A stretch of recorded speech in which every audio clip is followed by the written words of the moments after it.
here to talk about the best romances I read in 2022, and I have talked a little bit about this in some other videos, but I did feel like this was not the best year for romance for me. Romance tends to be a genre I read a lot of front list on, therefore it's kind of dependent on how the publishing trends of the year are going as to how good my experience is. And I would say that my experiences were mixed. I definitely have some exciting things to talk to you guys about today, but in terms of things that really stood out from the year, this is one of the weakest years I can remember since I've started doing these, because I think don't know, there's just not a lot of historical and contemporary romance that's being published that I'm that interested in, aside from authors I've already kind of connected with and know that I like. So I do have some exciting books to talk about, but I won't lie to you guys and say that this was a little bit scraping the barrel in terms of there wasn't like a lot of extra things vying to be on this list. So anyway, we will start at the bottom and work our way up. And I'm actually going to start with an honorable mention because I am not sure that this actually counts as a romance. I don't know that I would think of this book, Dick Fight Island, as a typical genre romance. It does have strong romantic elements, and it is definitely erotic because it is a manga. And I mean, you see the title. It's speculative, and it's basically a bunch of dudes duking it out with their, you know, titular items, and they fall in love. It's like so wacky and also strangely very sweet, even though it's intensely erotic. Yeah, it's a whole vibe. And I did just want to mention, I'm not sure this really counts as a typical genre romance, but this was definitely a notable read, so I wanted to just shout it out a little bit at the beginning. Okay, so actually number 10, we've got The Lady's Guide to Celestial Mechanics by Olivia Waite, which is not a new release, but I finally got to it. And this I put on the list because I wanted to have something that was representing potentially a new direction for me to go with historical romance, which is sapphic romance. I do struggle often in historical romances that are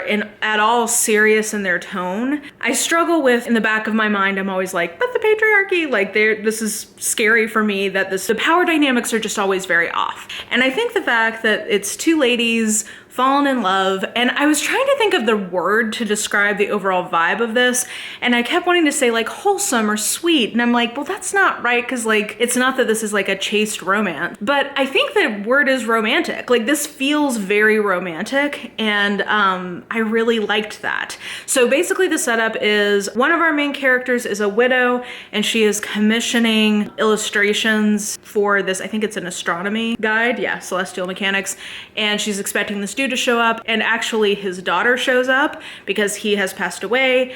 Her long-term love has married a man, and she is heartbroken, and this widow help her put the pieces back together. So I just felt like this was genuinely very romantic. There's this really romantic scene around the widow making the woman she's trying to court. She makes her this beautiful shawl, and I thought that was wonderful. Anyway, this was just very romantic, and this makes me think that maybe going in kind of a sapphic direction in historical romance could be a good route for me. Number 9 is an entry from the I Married a Blank series, which also showed up on last year's list. And this time it is I Married a Minotaur by Regine Abel. And this is going back to the book that I think I put on last year's best of list, which was I Married a Birdman. It's going back to that same world, but we're getting a love story with like the bad guy in that book, or one of the bad guys, and we get to see things from his perspective. And it's a lot about this human woman who is kind of much more like tough than the other heroines we've had in the series. She is coming into this society that is very martial, and he is trying to come up with these solutions of how he can make this society that is so driven by aggression, like how to channel it and be able to provide like an actual future for them. And I just thought that it was really well done. I liked the recurrence in the world. Like I liked going back to this planet and back to that society that we'd already seen. And I just felt like it was a very worthy successor and a very well executed build from the first book. So I continue to really like that sci-fi romance series. series. You will see a lot of sci-fi and fantasy romance on here because that really is my jam these days. So that is number 9. And then number 7 and 8 are both Ruby Dixon picks. So 8 is the Half Orcs Maiden by Ruby Dixon, which is it in her Aspect and Anchor world? I want to say yes. It's a fantasy romance series, and as the title suggests, it's a half orc who is marrying this noble lady. And the reason that he's there, it's sort of like a marriage of convenience thing. He's trying to get more legitimacy, and she has not been married off because she's so tall and none of the human men want her, but he loves that she's tall. And it is definitely in the Aspect and Anchor world because they do the barbarian wedding ritual, which includes, the groom proving his ability to satisfy his woman prior to the wedding taking place. So anyway, it's a very campy, I just love Ruby Dixon so much if you guys don't watch this channel, but I love her. I love her blend of humor, true emotion, interesting world building, and just campiness. Like, she leans into the promise of the premise of her plots, and I think this is a great example. He's definitely sort of a himbo / like cinnamon roll, which is what I like from her heroes. So I just thought it was great overall. And then number 7, I decided to go with When She's Lonely by Ruby Dixon, which is, I felt like probably my favorite or the best release in her overall Rizdaverse series this year. So I know that Ice Home and Ice Planet are technically in that series, but I kind of keep them off to the side, though I guess, yeah, technically I would say probably this is my favorite Ruby Dixon release of the year now that I'm thinking it through, because even with the Ice Home stuff, probably I liked this better than those. So yeah. Anyway, so the Rizdaverse is this overall sci-fi romance universe that Ruby Dixon has going. There were some good releases in the Corsair series this year. I believe this year was the bad guy, worst guy stuff, which also take place on Rizda. But I picked When She's Lonely just because I felt like it was just a very good, I really like the characters in this one and kind of the journey they went on. It's sort of a friends to lovers type story. And Rizda is basically this, remote outpost in the galaxy where humans have been granted asylum because they are basically like contraband. And so all of the heroines on this planet, or most of them anyway, have a very dark kind of past backstory. But I love that Ruby Dixon kind of approaches their stories with like, her heroines tend to be very like, okay, that sucked, and now we're gonna move on because like, I will be damned if this keeps me down. And I think that provides a good kind of like driver to her stories. And this one I felt like was the strongest of all the ones set on the planet. So yeah, anyway, I just love Ruby Dixon sci-fi romances. They are my favorite. And then number 6, I'm gonna say Under One Roof by Ali Hazelwood. Now, I will say that the 3 Ali Hazelwood novellas are very samey. So it may be that partially the reason I like this one so much is that I think it's the best of the 3, and it's doing the thing to my greatest satisfaction that then is repeated in the next 2. But it also is a antipathy to love kind of dynamic, but it's maybe like the Darcy Elizabeth kind of dynamic where she has a problem with him from the jump and he is absolutely bowled over by her, but doesn't know how to show it very well, so she thinks he doesn't like her, and then things develop from there. It's called Under One Roof because they're living together because of like inheritance things for plot reasons. And it's a novella. I felt like the journey of them kind of like getting to know each other and falling in love was really great. And I love the hero in this one. That's what really takes us to the next level for me. His name is Liam, and I just love him. He's probably my favorite Ali Hazelwood hero, and it's a demisexual representation, so I thought that part was great. And I just really, really liked it a lot. It's what I want from that kind of contemporary novella. I just realized I think I actually have all of the ones that are left on this list. So number 5, my top 4-star of the year is Storm Echo by Nalini Singh. Now, I absolutely love the Side Changeling series. I have a whole podcast dedicated to it. I just really love this world. I love the characters. I love the macro plot. I really like the micro plots usually. The only reason that I didn't give this a 4.5, and maybe I should, because this was one of my favorite books of the year. But the thing that like holds me back from it, if I'm grading it on the Nalini Singh scale, is that I think that the romance treads over a lot of ground that we, the readers, already know the answer to from previous books. So it's the characters finding that out, but we, the audience, already know about it. So that's the only thing in the romance or like the micro plot that I think kind of weakened it a little bit. But the macro plot, payoff, and where this ends off is just iconic. I love where this is going, and I cannot wait to read Resonant Surge in 2023. So we're like 19 or 20 books into Side Changeling, and it's still so good, and I'm still always excited for them, which is pretty damn impressive for such a long-running series. Okay, and then number 4, I'm going to say is Book Lovers by Emily Henry. So I don't really know what to say about this because this has been such a huge release this year.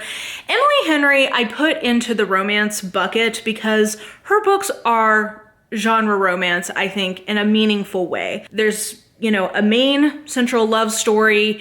There is a happily ever after, happily for now. The engine of the plot is the characters getting together.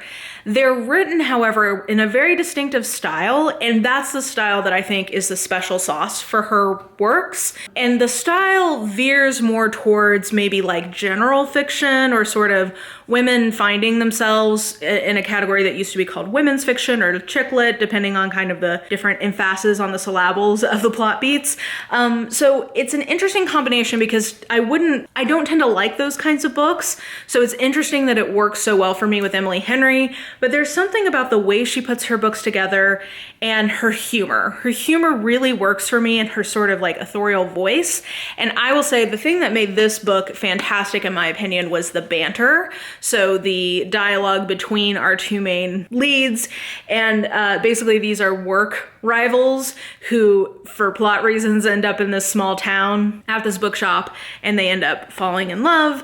And the banter between them, I think, is just fantastic. And I really like the way that this one ended and kind of the character journey. So, you know, I would say that I like this probably about as much as I liked Beach Read. Definitely liked both Beach Read and this a lot more than People We Meet on Vacation. Yeah, I have her next one as an advanced copy and I need to go ahead and read it, and hopefully the magic will continue with her. But she's an author who just continues to deliver for what I personally enjoy in contemporary.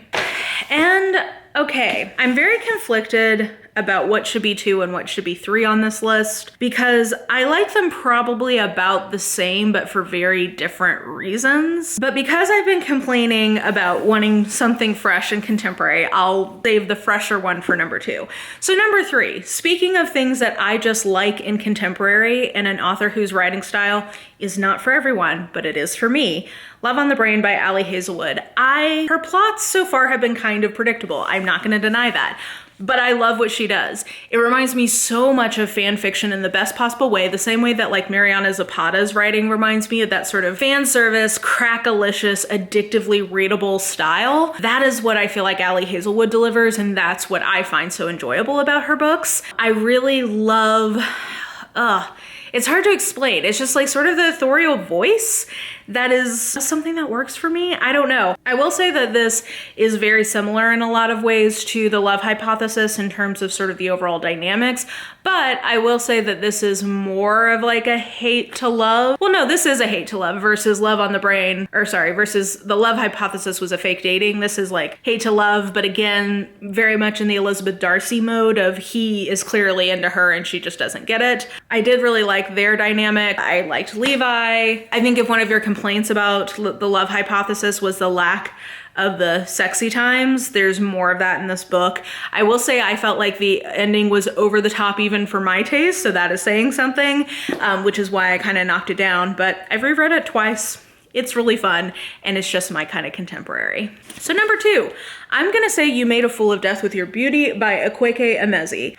And there is some controversy about whether or not this should be considered to be a romance. And I do understand that controversy because a lot of this book is about the journey of our main character finding herself again after the unexpected demise of her husband, and like this is the journey of her getting back out there and finding love again. I think because the romances are very front and center in this book in terms of the plot itself, and because we do get a happy for now at the end, I am comfortable with thinking of this as a romance. But I can definitely see the argument for it, and there's sort of like cheating adjacent. It's not technically, like, it's just complicated. There's a lot of messiness in the relationships in this book. So I would not call this the same level of escapism maybe that you typically think of with a genre romance, but I really love that this is sort of a literary, or like a more literary take on a romance with a little bit more layers or beautiful language. This is also very funny, I think, considering that a lot of it is about grief and moving on.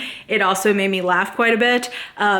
We get basically the book starts nearly mid-thrust in a hookup. So I mean, like, we definitely get the sex, and I don't know, I just felt like this felt different, fresh, and like a interesting take on a genre romance, and I just really appreciated that. It felt like kind of a breath of fresh air to me, and yeah, I wouldn't say as a romance it's not one of my all-time favorites, but I just really connected with this and liked it as a thing unto itself and as an experiment with the genre. So for that reason, I feel like it should be number 2, because I just really respect the project of this book. And then easily my number 1 pick of romance this year was Go Hex Yourself by Jessica Clare, because Jessica Clare is another pen name for Ruby Dixon, and this is sort of her more mainstream, traditionally published pen name. I just love the way that she writes her books and tells her stories. This is a take on a witch paranormal romance, and I just thought it was so fun. It's very, very Kylo Ren and Rey. I mean, like, literally, he looks like Adam Driver. So that's kind of the inspiration for some of the dynamics. And basically, the setup is our heroine answers a help wanted ad is for becoming a witch's assistant, and she thinks it's absolute nonsense, but it turns out it's not nonsense. It's like really a thing. And the nephew of the lady she's gonna work with is like not wanting her to be a part of it because she doesn't know what she's doing, but he also can't stop thinking about her cute freckles. Like, it's that kind of dynamic, and shenanigans ensue from there. Definitely excited to read the follow-up that comes out next year. And this works for me. This is the right pacing. This is the right plot. These are the right characters. It's the right kind of tone and vibe in the world. The stakes are at the right level in terms of not too angsty, but there is something on the line. I just love the way this author writes stories. And I really love seeing this kind of book from a traditional publisher. And I am excited that we're getting more. So yeah, this was very clearly when I was getting my list together, I was like, unquestionably, this is the best, or like my favorite romance that I read this year for what I personally am reaching for these days. And I guess I should say, I do still really enjoy speculative romance a lot. They just are not often the kinds of books that I necessarily always rate more than a 4, but I still really enjoy them and have a good time, even if they're not super memorable. So I guess I just need to continue to lean into that and keep trying to find things that rise above the pack. I don't know. Let me know what you guys thought about your romance reading for this year. Let me know what you thought about any of the books I talked about. And I think that will do it for this particular list for my year-end wrap-up. So if you enjoyed this video, please like, subscribe, follow me on the social medias if you are so inclined. I have all that information listed in the description box below, and I think that will do it. I hope you're having an absolutely lovely day today, and I will just talk to you soon.